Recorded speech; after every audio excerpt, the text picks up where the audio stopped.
Bienvenidos a Ruta ADN 40. Los migrantes centroamericanos representan el 94% del total de los migrantes detenidos en nuestro país, quienes buscan llegar a la frontera norte y cruzar a Estados Unidos en busca de una vida mejor. Las peticiones de refugio hechas por extranjeros a las autoridades mexicanas ha crecido 1000% en los últimos 5 años. En 2017 solo se aceptó el 20% de las solicitudes de refugio. ¿Cómo debemos reaccionar al fenómeno migratorio? ¿Cuál es la mejor política de Estado? ¿Será necesario reorientarla o mantenerla? ¿Usted qué opina? Acompáñenos.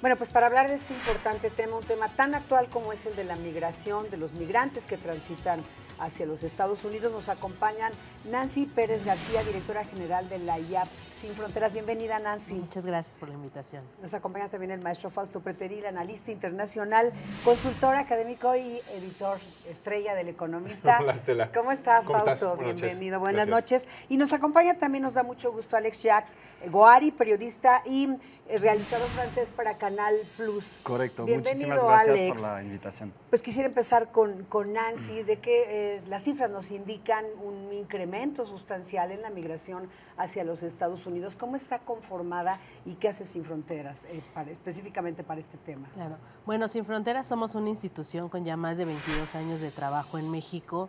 Trabajamos con extranjeros que deciden quedarse en nuestro país, apoyando en 2 líneas fundamentales. Una que es la asistencia directa a población a través de servicios sociales y legales, y otra que tiene que ver con procesos de incidencia en política pública y marcos normativos. Al año, más o menos en promedio, tendremos entre 1000 y 1500 personas, principalmente del Triángulo Norte de Centroamérica, un 80% de la población que atendemos, pero también hay población extracontinental que recibe nuestros servicios y, dependiendo las coyunturas, incrementa algún flujo de población. En este caso, ahora tenemos población de Venezuela, ¿no?, que ha llegado a niveles comparables con los de Centroamérica.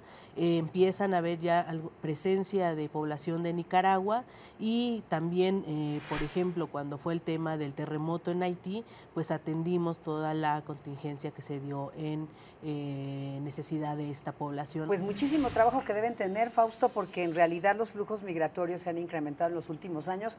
Muy importante lo que nos dice Nancy en cuanto a los venezolanos. ¿Cómo lo estás viendo? Y sobre todo, nos decía Nancy, de los que deciden quedarse, pero deciden porque ya no pudieron llegar a Estados Unidos. Sí, gran parte de ellos sí, deciden porque se quedan aquí, porque ya no pueden pasar hasta Estados Unidos. Yo creo que es importante la labor, ¿no? Es decir, hemos visto cómo a partir de los problemas políticos en Nicaragua y en Venezuela, pues se han incrementado, como bien comentas, ¿no? El flujo de los migrantes, los problemas políticos que todavía existen, ¿no?, en nuestro mundo. Y de alguna forma, pues, con las políticas también de migración de Estados Unidos, que han pues elevado el techo de las amenazas, eso ha desincentivado, ¿no? Es decir, ha desincentivado a muchas personas a cruzar la frontera con Estados Unidos. En México, pues hemos visto también los índices cómo han ido bajando, ¿no? A partir, bueno, pues sí, también de elementos que llaman mucho la atención sobre la desunión de las familias, ¿no?, de lo que ha sucedido con Trump en los últimos años. Pero sí, en general, yo creo que en la política internacional, en la política migratoria, hemos visto cómo hay más miedo, hay más terror en los discursos políticos y mucha incertidumbre, ¿no? Tú has estado en la frontera de Centroamérica y conoces muy bien esta ruta hacia los Estados Unidos. ¿Cuál es tu perspectiva de la situación migratoria? Bueno, De los flujos migratorios. Los flujos migratorios. Yo he trabajado mucho con los hondureños, que, como lo sabes, es gran parte de los que migran y que cruzan a México. Lo interesante de ver es que, bueno, es un camino muy difícil, obviamente, con mucha violencia, que sea la violencia de los grupos criminales o la violencia de cierta forma institucional. Pero lo interesante, si lo comparo con lo que he visto antes en mis trabajos en Francia, en Europa, con migrantes que vienen de África o de Asia, es que creo que hay una forma de solidaridad de la gente, de los seres humanos mexicanos, que a mí me impresionó en comparación con a qué puntos hemos llegado en Europa. En Europa es un delito de casi dar agua a unos migrantes, es un delito de darle, no sé, apoyarle con su carro, darle un aventón o cosas así. Aquí, cada vez que estoy en el camino con ellos, yo puedo ver que, por ejemplo, la Iglesia hace mucho por los migrantes. Es un punto interesante que podemos comparar y que es diferente de lo que vemos en Europa. Le digo a nuestro público que tú has realizado un documental justamente sobre este tránsito, este trayecto de los migrantes de Centroamérica hacia los Estados Unidos. Sí, lo que llaman aquí la bestia, el tren que sale del sur y que va hasta el norte en diferentes partes como Ciudad Juárez o en Tamaulipas o más arriba. Sí. El trayecto, Nancy, que tienen los migrantes de Centroamérica hacia México es el mismo de los venezolanos, porque evidentemente Nicaragua está en ese. Sí, no, cambia la ruta dependiendo del país del que se trate, y este incremento del que tú hablabas, estamos hablando de proporciones de entre 400 y 500 mil cruces de personas que de manera indocumentada ingresan año con año al país, y de los cuales el año pasado, por ejemplo, el Instituto Nacional de Migración deportó alrededor de 200,000. Entonces estamos hablando que año con año de esos 200,000 algunos lograrán ingresar a los Estados Unidos, pero otra parte se queda en México, y entonces a partir de quienes se quedan en México también tenemos que ver cuál es toda la estructura de política pública que se ha generado o no para la atención a este grupo de población. Particularmente México en este momento enfrenta una crisis importante en el tema de refugiados. El promedio que tenía de solicitudes de asilo nuestro país hasta antes de 2015 era de 3,000 solicitudes, entre 2,500 y 3,000 solicitudes de asilo. 2017 lo cerramos con 14,000 solicitudes de asilo, lo cual colapsó totalmente a la oficina encargada, la Comar, oficina encargada de otorgar el reconocimiento de la condición de refugiado en nuestro país, y en este momento se discute la posibilidad de la firma de un acuerdo binacional México-Estados Unidos como México tercer país seguro, que eso no significa otra cosa, sino que México va a procesar las solicitudes de asilo que tenían intención de llegar a los Estados Unidos. Y nada más por tener el referente, el año pasado hubo 90,000 solicitudes de asilo en Estados Unidos. El problema es tremendo, y efectivamente Nancy pone el acento en lo que hoy tiene no solamente un gobierno electo, sino el gobierno saliente como un tema central en el marco de las negociaciones del TLC. Donald Trump públicamente dice: felicito a México por sus duras políticas migratorias. ¿Tú cómo ves esta parte? ¿Realmente se va a poder, digamos, jugar esta carta? La política, pues casi que digamos, la que ha ocurrido hasta ahora, pero la del gobierno electo, ¿cuál debería ser, Fausto? Porque el problema es muy serio. Mira, para Estados Unidos, México siempre ha sido un tema de política interior, por temas de seguridad, más que de política exterior. En la actual administración, me parece que ha habido dentro de estas cartas de negociación del Telecán, la idea también del gobierno mexicano de decir, bueno, es seguridad, ¿no?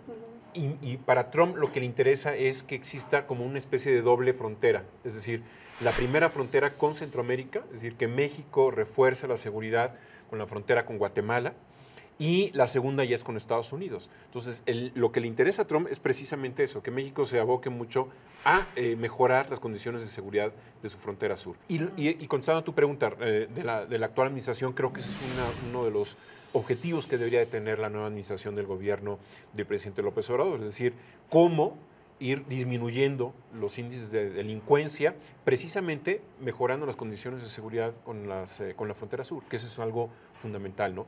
Y como consecuencia, una derivada será que los cruces hacia Estados Unidos van a disminuir, ¿no? Precisamente por esta política migratoria de Trump, ¿no? Sí, la política migratoria de Trump no solamente... Alex, no sé qué opinas, hablabas hace un rato de la migración en Europa y de cómo ves este fenómeno migratorio que es global. Esa política de Trump no es estrictamente contra los mexicanos ni los centroamericanos, es incluso en Estados Unidos contra otras nacionalidades. ¿Cómo ves estos procesos? Lo que creo es que podemos poner más muros, más ejército, más retén migratorios. Lo único que causa eso, que sea en México o que sea en Europa, es que la gente se arriesga más. Si ponemos un muro, van a pasar por el mar, hablo de Europa. Sí. Si aquí en México ponemos unos muros, unos retén, la gente se mete en el monte, como dicen, en la selva, y se arriesgan más. Entonces hay que, según yo, según mi experiencia de lo que he visto en el terreno, no es una solución de poner más seguridad, más cosas así, porque la gente se arriesgan porque necesitan salir de sus países. Entonces hay que ver cómo apoyamos al origen estos países, y hay que ver cómo podemos también aceptar que vienen en nuestros países como México, Estados Unidos, Europa, que son países más desarrollados, entonces que tienen más oportunidades para cada quien. Muy bien. Me gustaría un comentario final, Nancy, otra vez hacia dónde caminar en este punto migratorio, luego el panorama que nos han dicho aquí los tres. Tú, claro. Desde la IAP, ¿cómo se ve? Desde las OSCs, ¿cómo se ve? Si queremos realmente resolver, como bien decías, no es un tema de mayor seguridad instalada y de equipo y de personas, sino que realmente tú puedas acompañar un proceso de desarrollo en los lugares de origen y de atacar la corrupción y la impunidad que impera también en esos países y que ha permitido y ha orillado a las personas a salir. Fausto. Mira, yo creo que al pasar de los años, así como va el siglo XXI, se va a recordar este siglo como el siglo de la migración. Sin duda. De alguna forma, la guerra civil que vive Siria, en la cual la mitad de la población, que son 22 millones, o está desplazada o refugiada, pues ha llegado a la Unión Europea, que no se ha puesto de acuerdo todos los países para poderse distribuir a los migrantes. Y de ahí han surgido políticos muy nacionalistas, por no decir racistas también, que de alguna manera, pienso Polonia, Hungría, que de alguna forma están reforzando mucho la seguridad, pero sobre todo el odio, la xenofobia. Sí. Esto de alguna manera pues ha sido una nube que ha cruzado el Atlántico, llegó a Estados Unidos y lo tenemos presente también, evidentemente, en Centroamérica. Ya lo creo, Alex, un comentario final, insisto, lo dijo perfecto Fausto, es el siglo de la migración, los flujos son mundiales, los problemas son globales, pero en lo que concierne a nuestra región. Lo que puedo decir es que cuando veo los discursos en Europa, en Polonia, Hungría, pero también Francia, Italia, España, el racismo que crece mucho, el odio, quiero decir que, bueno, los mexicanos no llegaron a este punto todavía y que hay que dar en su ser interior una forma de amor y ¿cómo decir?